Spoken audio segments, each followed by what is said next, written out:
네, 투데이 핵심 전략 시간입니다. 한국투자증권 이프랜드의 장용혁 팀장입니다. 어서 오세요. 네, 안녕하세요. 네, 아무래도 7월의 첫 거래일입니다. 7월 증시 전망을 해봐야 할 텐데 무엇보다 중요한 것이 지금 현재 진행형인 그리스 이슈 아니겠습니까? 이 부분에 대한 전망부터 들어볼까요?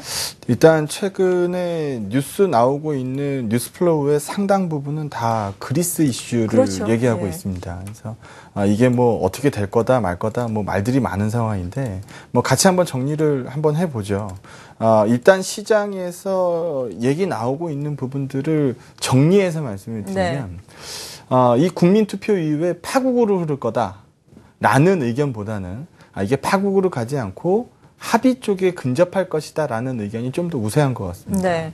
그러면 일단 지금 시장에서 우리 발목을 잡고 있는 게 그리스 이슈라고 하면 7월 달 시장은 이 7월 5일 날 투표가 예정돼 있으니까 후반부로 가면 갈수록 불확실성 해소 그림이 많이 나오지 않겠느냐. 이 그리스 시나리오에서도 볼 수 있는 부분인데 일단 한번 보죠. 네. IMF가 얘기하고 있는 거는 이번에 채권단하고 가장 큰 마찰을 보였던 주체가 IMF인데 IMF가 이렇게 얘기합니다. 2주가 지나면 체납 통보를 하겠다. 지금 디폴트라는 단어를 안 쓰고 있죠. 그렇죠. 체납이라는 단어를 쓰고 있는데 2주 있다가 체납을 통보하겠다. 그리고 그것보다도 더 2주가 지나면 디폴트로 간주하겠다. 이렇게 얘기합니다. 그러면은 7월 말까지 엄밀히 얘기하면 그리스는 디폴트 상태가 아니라는 거거든요. 정면적인 디폴트 상태가 아니라는 거거든요. 자, 이런 부분들을 한번 엿봐야 되는 대목이고 치프라스가 좀 적반하장식의 코멘트를 좀 많이 하고 있는데 공영방송에서 이렇게 얘기하더라고요. 이 그렉시트에는 막대한 비용이 소요되니까 유로존에서 그리스를 쫓아내지 못할 거다. 그러니까 여러분들은 이제 그리스 국민들이죠. 여러분들이 7월 5일 국민투표에서 반대표를 많이 행사해주면 그리스의 협상력이 높아질 거다. 이렇게 얘기를 합니다. 그래서 이 치프라스가 뭘 보고 저러는 거지? 라는 그 생각을 굉장히 많이 하는데 제가 보기엔 이거 같아요. 일단 채권단 쪽에서 좀 안달이 나 있는 것 같습니다. 그러니까 명백한 디폴트인데 디폴트라는 단어를 쓰지 않고 있고 이 채권단 의사결정에서 가장 많은 부분을 차지하는 의사결정을 주도하는 쪽이 아마 독일일 텐데 이 독일 입장에서는 유로존이 흔들리는 것을 원치 않는 거거든요. 유로존 체제 하에서 가장 큰 이득을 보는 곳도 독일입니다. 그럼 이 유로존 체제가 흔들렸을 때 가장 큰 피해를 입을 곳도 독일이거든요. 그리고 ECB의 지분율만큼 돈을 낸 상황이기 때문에 지금 그리스한테 돈 제일 많이 내준 곳도 독일입니다. 네. 그러다 보니까 이 독일이 약간 그 제스처를 온화적으로 취하는 거죠. 그러다 보니까 치프라스 쪽에서는 이 카드를 모두 다 읽고 있으니까 좀 세게 나가고 있는 것 같습니다. 그런데 이 시나리오에서도 보는 것처럼 결국은 둘 중 하나로 갈리거든요. 찬성으로 갈 가능성이 높다라고 보고 있고 이 찬성표가 많으면은 치프라스는 사임 의사를 좀 내비친 상황입니다. 근데 그리스 국민들의 압도적인 지지를 받고 있어요. 치프라스 지지율이 70% 정도 나온다라고 하니까 다음 정권이 무조건 우파가 들어온다 이렇게 보기엔 어렵겠습니다만 그렇죠. 어쨌든 찬성 쪽으로 가면 봉합 그러니까 좀 리스크가 좀 감소되는 쪽으로 움직일 가능성이 좀 굉장히 많고 반대로 갔을 경우에는 정말 문제가 심각해지는데 이 반대로 갈 가능성이 사실상 그렇게 크지 않느냐. 지금 그리스의 총 부채가 3,155억 유로인데 이거 40년 동안 연 70억 유로씩 갚으면은 되는 사이즈거든요. 그래서 살인적인 금액이 아니기 때문에 드라크마로 돌아가서 그리스 국민들이 고통에 처하는 것보다는 훨씬 더 쉬운 계기가 될 거다. 요즘에 그리스 광장 우리로 따지면 여의도 광장 같은데 일 것 같은데 거기에서 시위가 연일 벌어지고 있다고 합니다. 채권단의 요구를 받아들이지 말라는 시위가 아니고요. 채권단의 요구를 받아들이라는 시위가 연일 벌어지고 있다라고 하니까 이 그리스 얘기는 지금 당장 굉장히 골치 아프게 우리를 괴롭히는 것 같습니다만 지나고 나서 보면 그거 별거 아니었는데 우리가 그때 흔들렸었어 라고 얘기하는 이슈가 아마 될 겁니다. 그거보다는 국내 증시에 포커스를 좀 맞춰야 될 것 같은데요. 하나씩 좀 보죠. 눈치 빠르신 분들은 벌써 체크를 다 하고 계셨을 거예요. 요거 한번 보시면은 지금 6월 중순 이후에 더 엄밀히 얘기하면 5월 말서부터고 주식형 펀드 쪽으로 유입이 연일 이루어지고 있습니다. 네, 자금이 유입되고 있네요. 네, 6월 17일서부터인데요.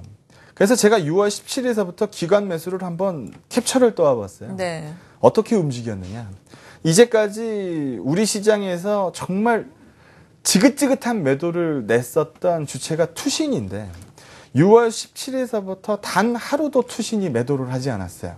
연일 매수를 하고 있습니다. 연기금도 매도 스탠스 쪽은 아닌 것 같죠. 그리고 지금 매도하는 쪽은 금융투자, 과거 증권 계정인데 여기에는 ETF 연동된 그 물건이 있으니까 과거처럼 또 하루에 뭐 2천억, 3천억 이렇게 파는 매도도 또 아니고요. 그래서 기관들 매도 사이즈가 급감을 했고 요즘 들어서는 연일 매수의 두꺼운 그림을 보이고 있더라. 네. 그럼 매도의 주체가 많이 약해졌다라는 거죠. 그리고 제가 방송에서 여러 번 얘기를 강조했었던 부분인데 외국인 선물만 봐도 방향성은 대충 보이거든요. 근데 외국인 선물의 포지션을 보게 되면 지난 6월 만기 이후에 밑으로 쏠렸던 계약수가 위로 움직였어요. 이건 누가 봐도 보이는 그림이죠. 그러네요. 근데 이거를 어제하고 그제 시장으로 제가 좀 확대를 해서 갖고 와봤습니다. 같이 한번 보죠. 29일 날, 그러니까 그리스한테 한 방 두드려 맞고 중국 증시 급락하면서 우리가 패닉에 쌓였던 그날, 외국인들이 장중에 4,500계약까지 밀었다가 이거를 다음날 불리하게 봤으면은 플랫하게 갔거나 더 팔았거나 둘 중에 하나겠죠. 네. 근데 외국인들이 이걸 들어 올리기 시작해서 플러스 계약수로 마무리를 했어요. 그렇죠. 그러니까 힌트를 충분히 준 거죠. 그리고 어제 시장에서 보게 되면 장 열고 나서 끝날 때까지 외국인 선물은 쭉 끌고 올라가는 모습을 보여줍니다. 그럼 이틀 동안 명확히 힌트를 준 거고 오늘 시장에서도 외국인 선물이 2,200계약 들어오고 네. 있습니다. 그러면은 일단 방향성 쪽으로는 안도의 한숨을 좀 쉴 수 있는 타이밍 아닌가라는 생각이고 탄력성 부분에 대해서 종목별로 반응을 지금 고민하고 관찰해야 되는 타이밍이지 그리스 때문에 시장이 무너질까 봐 걱정하고 있으신 분들이 있다라고 하면 제가 보여드린 이 그림을 보고 그거는 좀 과한 걱정이구나 라고 생각하셔도 될 것 같습니다. 네, 그렇죠. 치프라스 총리 같은 경우에는 자기네 정치적 입지를 계속해서 고려하면서 치킨 게임을 벌이고 있는 상황. 군지에 몰리면은 뭐 쥐도 고양이를 문다고 하죠. 거의 뭐 배째라시기 이런 상황인데 그래도 전반적으로 돌아가는 것을 보자면은 말씀해주신 것처럼 원만하게 해결이 되지 않을까. 그렉시트는 일어나지 않을 것이다라는 전망도 나오고 있고 시티그룹 같은 경우에는 만약에 이번 사태가 계속해서 더욱더 심화가 된다면은 미국도 어느 정도 지원에 나서지 않을까라는 긍정적인 전망도 나오고 있으니까 이러한 부분에 대해서 아주 크게 악재로서 너무 두려움을 갖고 볼 필요는 없을 것 같습니다. 일단 외국인의 수급 좀 긍정적으로 돌고 있다는 점 우리 시장 입장에서는 상당히 좋아 보이는데 그렇다면 업종별로 보자면 어떤 업종이 좀 나아질지 궁금하네요. 오늘이 7월 첫 거래일이니까 예. 오늘서부터 하반기장이에요. 그렇죠. 네, 상반기장은 뭐 중소형주 특히 뭐 바이오테크의 초전성 시대라고 네. 말씀드릴 수 있을 것 같은데 이걸 하반기에도 뭐 적용할 수 있을까 없을까에 대한 논란은 굉장히 많이 있습니다. 근데 하나씩 좀 짚어보죠. 올해 상반기를 되돌아봤어요. 근데 세 가지 변곡점 포인트가 있었습니다. 하나씩 보죠. 3월 연준 점도표가 떨어졌어요. 그러니까 시장이 예상하는 것보다 금리 인상 속도가 느릴 거다라는 부분을 확인하고 나서 달러가 빠졌습니다. 그 이전에는 달러가 급격한 속도로 강해지고 있었죠. 그때 우리가 우려 섞인 목소리도 굉장히 많이 하고 있었어요. 네. 근데 3월 FOMC로 확인하고 나서 달러가가 꺾였어요. 그리고 빌그로스가 얘기했었죠. 우리는 지금 독일 국채에 대해서 일생일대의 매도 기회, 매도 찬스를 접했다라고 얘기하는 코멘트를 듣고 나서 독일 국채가 엄청난 급락을 했습니다. 독일 국채 수익률이 제로 베이스에서 1%까지 올랐으니까 채권 가격은 박살이 난 거거든요. 이 채권 가격, 선진국 국채가 대표적인 안전자산인데 이게 무너지는 그림을 우리가 한번 봤어요. 그러다 보니까 위험 선호도 측면에서는 굉장히 부진했겠죠. 그리고 최근에 어제는 중국 증시가 마이너스 5%에서 플러스 5%를 가는 너를 뛰던데 오늘은 또 마이너스 2%에 출발해서 강보합을 기록하고 있더라고요. 네. 중국 증시가 어쨌든 고점 대비해서 굉장히 많이 빠진 건 사실입니다. 근데 이 부분에 대해서도 한번 보게 되면은 중국에서 나오고 있는 신용 규제 리스크라든지 IPO가 과다하다 별별 얘기들 많이 나왔었죠. 그러다 보니까 레버리징 투자가 역회전을 돌면서 이 중국 증시가 큰 폭으로 무너지는 그림을 봤는데 이 세 가지 포인트를 보고 우리 업종별로 상반기 때 어떻게 움직였는지 같이 한번 보죠. 일단 올해 문을 열고 나서 제가 이 방송에서도 나와서 올 초만 하더라도 굉장한 초강세론이었잖아요. 네. 겁먹지 마라, 사야 된다라는 논리 굉장히 말을 많이 했었는데 한번 보죠. 1월서부터 3월까지 꽤 긴 시간입니다. 꽤 긴 시간 동안 어느 쪽도 나쁘지 않았어요. 수출주 쪽도 나쁘지 않았었고요. 내수도 나쁘지 않았고, 저유가의 저금리에 내수 확장에 이런 것들 다 같이 올랐어요. 그러니까 누구도 불만이 없죠. 그리고 나서 4월 말까지 해서 외국인들의 매입이 급증을 하면서 추가로 더 끌어당겼어요. 좋았죠. 예. 그러다 보니까 여기까지는 아무 불만이 없습니다. 근데 문제가 생긴 건 이 구간이에요. 제가 이 방송하면서 제일 힘들었던 게 5월, 6월인데 예. 지금 여기서 보는 것처럼 시총 상단부에 있는 수출주 단이 대거 무너지기 시작을 하면서 이 거래소 시장은 닫혀 있고 코스닥 시장 쪽으로 열려 있는 모습이 굉장히 극도로 반영을 하더라는 거죠. 네. 그리고 이것도 내부적으로 보면은 내수 쪽으로는 매수 포커스를 기관이 유지를 하고 수출주를 팔고, 그러니까 엄밀히 얘기하면 IT하고 자동차 판 거죠. 삼성전자, 현대차 팔아가지고 다른 쪽으로 계속 탄을 넘기는 작업이 나왔던 겁니다. 그럼 이 구간을 하반기장에도 그대로 적용할 수 있을까에 대한 예측을 해봐야 되는데 이 그림 한번 보죠. 일단 지금 오늘도 초강세를 보이고 있는 네. 바이오테크, 건강관리 업종 한번 보도록 하겠습니다. 건강관리 업종 보면 EPS 값이 지금 개선이 나오고 있는 상황은 아니에요. 분명히 지금 어닝단이 막 자극받고 있는 상황은 아닙니다. 그런데 여기서 보는 것처럼 지금 지수 자체는 수직 급등을 했어요. 그러면은 어닝이 개선이 나오지 않으면서 지수가 급등을 했으면 이 그림에서 볼 수 있는 것처럼 PER 배수가 지금 급격하게 뛰고 있다는 얘기거든요. 건강관리 업종의 PER 배수가 지금 50배 가까이 나오고 있는 상황입니다. 그러면은 우리가 워낙 저성장 시대에 살고 있으니까 고성장하는 주식들한테 점수 주는 건 당연한데 웬만큼 줘야죠. 지금 너무 많이 준 감도 없지 않다라는 거고, 최근에 외국인들 수급표들 보게 되면 중소형주 단으로는 지금 매도가 강화되고 있는 구간이기 때문에 네. 이 그림을 하반기에도 그대로 적용하기엔 조금 어려울 수 있습니다.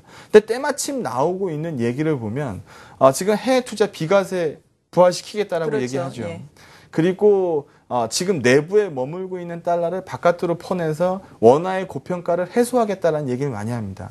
그리고 7월에 당국 정책에서도 지금 얘기 많이 하고 있는 거 보면 일단 추경 얘기 있고, 그 다음으로 수출 경쟁력 강화 방안, 또 수출입은행 확대, 환율 피해 기업 지원 프로그램 확대, 이런 수출 기업들 중심으로 얘기가 나오기 시작하거든요. 그러면 상반기 동안에 가장 부진했었던 5월달, 6월달에 정말 부진했었던 그 종목들 쪽으로 매도가 감소한다. 아까 전에 봤던 것처럼 기관들의 매도를 붙잡고 있었던 게 주식형 펀드였는데 주식형 펀드가 유입세로 바뀌었어요. 그러면 인덱스형 펀드 쪽으로도 돈이 들어간다는 얘기거든요. 그래서 이런 부분들이 매도세를 둔화시킬 거다. 그리고 환율을 들어 올리겠다는 얘기를 계속 하고 있는 거 보니까 이런 부분도 긍정적이지 않겠느냐라는 예상입니다.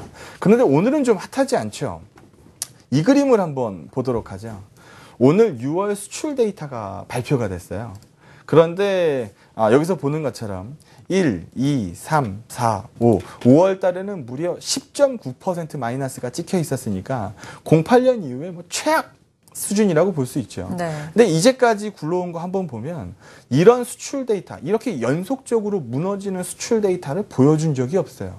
그래서 이번 6월 수출 데이터가 플러스 반전되지 않을까 기대를 굉장히 많이 했었죠. 그런데 뚜껑을 열어보니까 마이너스 1.8%, 기울기는 확 끌어올렸습니다만 플러스를 만들어내지 못하고 6개월 연속 전년 동기 대비 마이너스를 만들어냈어요.